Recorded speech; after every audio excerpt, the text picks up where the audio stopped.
large pieces all have the gemmy sparkle black showing through.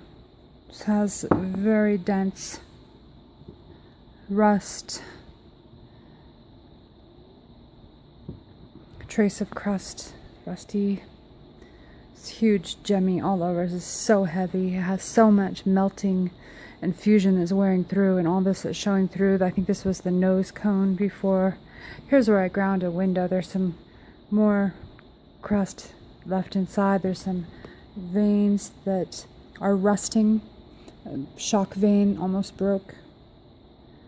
Look at that sparkle. Look at this gorgeous specimen. I just can't believe that I can't get anybody to participate locally or help in a responsible manner of professional communication and support, even from other business leaders and people that I have known in the past. I just can't find people that I can rely upon that still are in this area, and trying to network and get to know new people.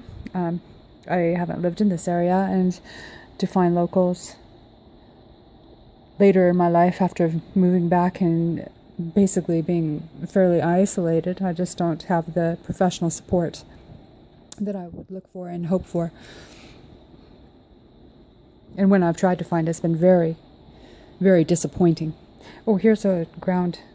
It has like chondrules in it, but you can see it's metallic, and look at that shine.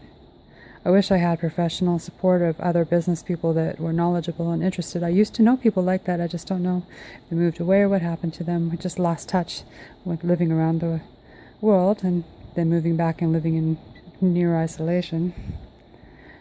All comments are respected. General comments regarding specimens that would be of interest to the audience will be published.